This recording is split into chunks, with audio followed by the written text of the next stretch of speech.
చేసేటప్పుడు మేము ఒక్కటి తెలుసుకున్నది ఏంటిదంటే తెలంగాణ రాష్ట్రం తప్పక వస్తుంది. ఎందుకంటే ఎన్ని జాతీయ ఉద్యమాలు చూసినా వాటికి పెద్ద పెద్ద సైన్యాలు ఉన్నాయి. ఆ సైన్యాల్లో మంచి మీసాలు, కండలు, అన్ని తలవార్లు, తుపాకులు పట్టుకున్న పురుషులు ఆ సైన్యంలో ఉన్నారు.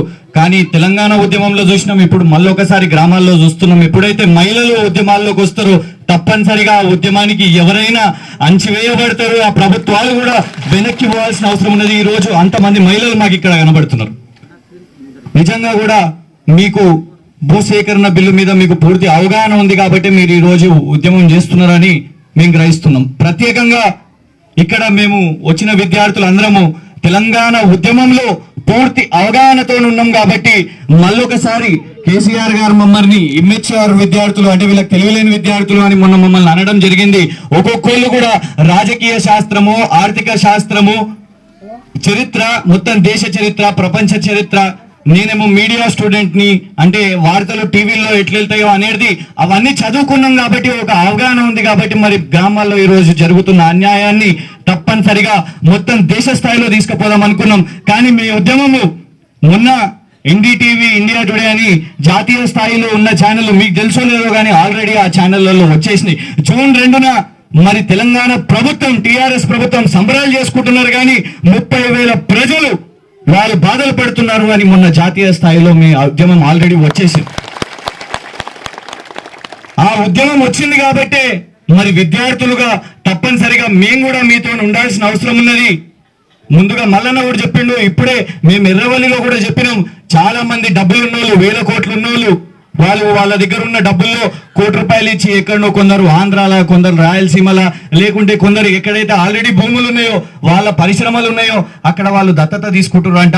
అందుకే మేము కూడా మరి చెప్పడం జరుగుతున్నది, మాకు ఆర్థిక స్తోమత లేదు, మాకు ఉద్యమం తెలుసు, అందుకే మేము వచ్చి మీ ముంపు గ్రామాలను దత్తత తీసుకుంటున్నాం.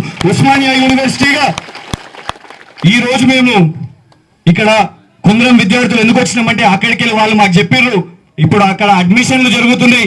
చాలా మంది విద్యార్థులు ఇక్కడికి వెళ్ళి మీ ఊర్లకి వెళ్ళి కూడా ఉస్మానియా యూనివర్సిటీకి మాతో పాటు మిగతా 10 యూనివర్సిటీలు ఉన్నాయి. తెలంగాణ ప్రతి జిల్లాలో ఒక యూనివర్సిటీ ఉంది. ఆ యూనివర్సిటీ విద్యార్థులతో మాట్లాడతాం.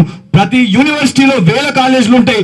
వాళ్ళందరినీ తరలించి మరి ప్రతి ఒక్క ఇంట్లో ఒక్కొక్క విద్యార్థి మీతో పాటు ఉండి రేపు టీఆర్ఎస్ ప్రభుత్వం వాళ్ళని పంపించే పోలీసులను ఎదుర్కోవడానికి విద్యార్థులు మీతో పాటు ఉన్నారని చెప్తున్నాం. ఈ రోజు మరి నిజంగా కూడా భూసేకరణ బిల్లు 2013లో మనం తెలుసుకోవాల్సింది ఏంటంటే స్పష్టంగా ఒకటి ఉన్నది, సోషల్ ఎకనామిక్ స్టేటస్ అని చెప్తారు. అంటే మన సామాజిక ఆర్థిక పరిస్థితి ఏంటిది అనేది నిజంగా కూడా తెలుస్తుంది. ఈరోజు ఇప్పుడే అన్న చెప్పినట్టు ఒక్కొక్క ప్లాట్ కి ఒక్కొక్క డిఫరెన్స్ అనేది ఉంటుంది. కొందరికి నీళ్లు గంట సేపు వస్తే, కొందరికి దినమంతా వస్తుంది, కొందరికి మోటార్లు అనేటివి ఉంటాయి, నీళ్లు గుంజుకోవడానికి పెద్ద మోటార్లు ఉంటాయి, ఇంకో దగ్గర చిన్న మోటార్ అనేది ఉంటుంది. కొందరు వల వేసుకుంటే, కొందరు ప్యాడ్ వేసుకుంటే, కొందరు తెరికేసుకుంటే, ఒక్కొక్కది తేడా అనేది ఉంటుంది. కొందరికి 1 ఎకరం ఉంది, కొందరికి సగం ఎకరం ఉంది, కొందరికి 2 ఎకరాలు ఉన్నాయి. అంటే వాళ్లకు వెసులుబాటు అయ్యేటట్టు ఎవరికి ఎలాగ రావాలనో, అంటే ఇవాళ కదా వాళ్ళు చెప్తున్నట్టు మేము 2 లక్షలు ఇస్తాం, మేము 3 లక్షలు ఇస్తాం, మేము 5 లక్షలు ఇస్తాం అని అట్లా ఫిక్స్డ్ అనేది ఉండదు. ప్రతి కుటుంబం దగ్గర ఒక సర్వే తీసుకొని వాళ్లకు ఎంత వస్తున్నది, వాళ్ళ లాభాలు ఏంటిదో అంత చేసిన తర్వాతనే మీకు మరి నిజంగా కూడా మీ నష్టపరిహారం అనేది జరుగుతుంది. అట్లాంటిది మీ ఇంటికి వచ్చి ఎవరైనా అడిగినరా, మీకు ఎంత లాభాలు జరుగుతున్నాయని మీకు అన్నారా, మీ పొలం ఎంత అని అడిగినరా, మీరు వేసే నాట్లేంటిదని అడిగినరా, ఎన్ని నెలలు వేస్తారని అడిగినరా, దాని తర్వాత మీ దగ్గర ఉద్యోగస్తులు ఎంతమంది, మీ పిల్లలు ఏం చదువుతున్నారు, అదే మీ స్టేటస్ అనేది. అంటే మీరు సమాజంలో మీరు ఎంత బతకగలుగుతున్నారు, మీకు 5,000 వస్తున్నాయా, నెలకు 10,000 వస్తున్నాయా, ఇవన్నీ సమగ్రంగా తీసుకున్న తర్వాతనే వాళ్ళు ప్రాజెక్ట్ చేయగలుగుతారు. వాళ్ళు ఇది చేయలేదు కాబట్టి, ఈ ప్రాజెక్ట్ లో కూడా శాస్త్రీయ పద్ధతి లేదు కాబట్టి, ఎందుకంటే ఇప్పుడు వాళ్ళు చాలా ప్రాజెక్టులు తీసుకొని వస్తున్నారు. మనకు ఒక చిన్న ఇల్లు ఉంటుంది, మన చిన్న ఇల్లు మీద మనకి ఎట్లాంటి వాటర్ ట్యాంక్ వేసుకోగలుగుతాం, 500 లీటర్ల వాటర్ ట్యాంక్ వేసుకుంటాం, లేకుంటే 1000 లీటర్ల వాటర్ ట్యాంక్ తీసుకొని వస్తాం. 1,00,000 లీటర్ల వాటర్ ట్యాంక్ మీరు తీసుకొని వచ్చి ఒక ఫ్లోర్ ఇంటి మీద వేస్తే ఏమైపోతుంది, ఆ ఇల్లు కూలిపోతుంది. అందుకే ఇప్పుడు కూడా వాళ్ళు ఏం చేస్తున్నారు, కేవలం ఎంత ప్రాజెక్టులు ఇస్తే ఏమైపోతుంది అంటే, మనం ప్రాజెక్టులు అని వాళ్ళు చెప్తున్నారు కదా, తప్పనిసరిగా మాకు కూడా అభివృద్ధి కావాలి. ఇదే తెలంగాణ ప్రభుత్వం అప్పుడు పోలవరం మీద కూడా పోరాటం చేసింది. తర్వాత వాళ్ళు ప్రభుత్వంలోకి వచ్చారు కదా అని అక్కడ పోలవరం మర్చిపోయారు, కానీ మేము మర్చిపోలేదు.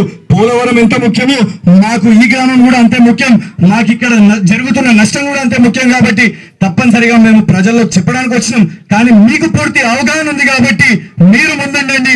మీ వెనుక విద్యార్థులు, తెలంగాణ విద్యార్థులు అందరూ ఉన్నారు.